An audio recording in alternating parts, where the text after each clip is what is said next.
ಓಂ ಸೂರ್ಯಾಯ ನಮಃ ನಿತ್ಯ ಭಕ್ತಿ ಕಾರ್ಯಕ್ರಮಕ್ಕೆ ಸುಸ್ವಾಗತವನ್ನು ಕೋರುತ್ತಾ ನಮಗೆಲ್ಲರೂ ಸಹ ನಾವು ತುಂಬ ಚೆನ್ನಾಗಿದ್ದಾಗ, ಜೀವನ ನಿರ್ವಹಣೆ ತುಂಬ ಚೆನ್ನಾಗಿದ್ದಾಗ, ಹಣಕಾಸಿನ ಯೋಗ ತುಂಬ ಚೆನ್ನಾಗಿದ್ದಾಗ, ಆರೋಗ್ಯ ತುಂಬ ಚೆನ್ನಾಗಿದ್ದಾಗ, ಎಲ್ಲವೂ ಚೆನ್ನಾಗಿದ್ದಾಗ, ಗ್ರಹಗತಿಗಳು ಚೆನ್ನಾಗಿದ್ದಾಗ ನಾವು ನಿರ್ಲಕ್ಷ್ಯತನ ಇರ್ಬೋದು. ನಮ್ಮ ಕೆಲಸ ಕಾರ್ಯಗಳಲ್ಲಿ ನಾವು ಎಲ್ಲೋ ಒಂದು ಕಡೆ ತೊಡಗಿಸ್ಕೊಂಡು ಮುಂದಿನ ಆಲೋಚನೆಗಳ ಬಗ್ಗೆ ಮಾಡದೆ ಇನ್ನೂ ನಮ್ಮ ಜೀವನವನ್ನು ನಡೆಸ್ತಾ ಇರ್ತೀವಿ. ಆದರೆ ಆಕಸ್ಮಿಕವಾಗಿ ಇದ್ದಕ್ಕಿದ್ದ ಹಾಗೆ ಅನಾರೋಗ್ಯ ಪೀಡಿತರಾದಾಗ, ಬೆಡ್ ರಿಡನ್ ಆದಾಗ, ಮನೆಯಲ್ಲಿ ಎಲ್ಲೋ ಒಂದು ಕಡೆ ಅನಾರೋಗ್ಯ ಕಾಡ್ತಾ ಇದ್ದು ಮನೆಯಲ್ಲಿದ್ದಾಗ, ಹಾಸ್ಪಿಟ್ಲಲ್ಲಿದ್ದಾಗ, ಎಲ್ಲೋ ಡಾಕ್ಟ್ರ್ ಹೇಳ್ತಾರೆ ಒಂದು 3 ತಿಂಗಳು ಎಲ್ಲೂ ಕದಲಬಾರ್ದು, 2 ತಿಂಗಳು ಕದಲಬಾರ್ದು, ಅಥವಾ ಆರೋಗ್ಯ ಪೂರ್ಣ ಕೆಟ್ಟೋಗಿದೆ, ಈ ರೀತಿ ಹೇಳಿದಾಗ ನಾವೇನು ಮಾಡ್ತೀವಿ? ನಮ್ಮ ಮಾನಸಿಕವಾಗಿ ನಮಗೆ ಆಲೋಚನೆಗಳು, ಮನಸ್ಸು ಚೆನ್ನಾಗಿರುತ್ತೆ, ದೇಹ ನಮಗೆ ಸ್ಪಂದಿಸ್ತಾ ಇರೋದಿಲ್ಲ.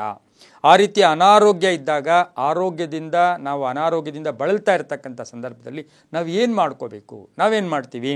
ನಾವು ಕುಳಿತಿರೋ ಜಾಗದಲ್ಲಿ ಅಥವಾ ಬೆಡ್ಡಲ್ಲಿದ್ದಾಗ, ಹಾಸ್ಪಿಟ್ಲಲ್ಲಿದ್ದಾಗ ನಾವು ಮಾಡೋದೇ ಏನು? ನನಗೆ ಹೀಗಾಗೋಯ್ತಲ್ಲ ಅಂತ ಒಂದಾದರೆ, ಎರಡನೇದು ಮಕ್ಕಳ ಚಿಂತೆ ಇರ್ಬೋದು, ಮನೆಯ ಚಿಂತೆ ಇರ್ಬೋದು, ಹಳೆಯ ಸಾಲದ ಚಿಂತೆ ಇರ್ಬೋದು, ನಮಗೆ ಕೊಡಬೇಕಾಗಿರ್ತಕ್ಕಂಥ ಚಿಂತೆ ಇರ್ಬೋದು. ಇವೆಲ್ಲವನ್ನು ಯೋಚನೆ ಮಾಡ್ತಾ ಇದ್ದಾಗ ಅನಾರೋಗ್ಯ ಇನ್ನೂ ಜಾಸ್ತಿ ಆಗುತ್ತೆ.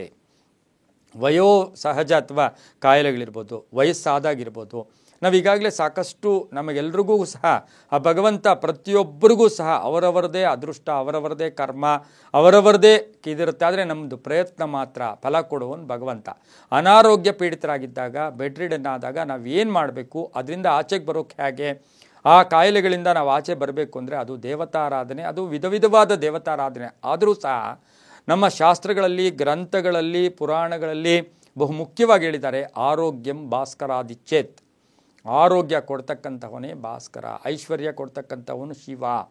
ಹಾಗಾಗಿ ಆರೋಗ್ಯಂ ಭಾಸ್ಕರಾದಿಚ್ಛೇತ್. ಈ ರೀತಿ ನೀವು ಒಂದೇ ಕಡೆ ಕುಳಿತಾಗ, ಎಲ್ಲೋ ಒಂದು ಕಡೆ ಆರೋಗ್ಯದಿಂದ ಅನಾರೋಗ್ಯದ ಜಾಸ್ತಿಯಾಗಿ ಬಳಲ್ತಾ ಇರ್ತಕ್ಕಂಥ ಸಂದರ್ಭದಲ್ಲಿ ಒಂದು ಚೂರು ಆ ಸೂರ್ಯ ನಮಸ್ಕಾರ ಅಥವಾ ಸೂರ್ಯನ ಜಪ, ಓಂ ಭಾಸ್ಕರಾಯ ನಮಃ, ಓಂ ಭಾಸ್ಕರಾಯ ನಮಃ, ಯಾವುದೇ ಬೀಜಾಕ್ಷರ ಇಲ್ಲ ಇಲ್ಲಿ.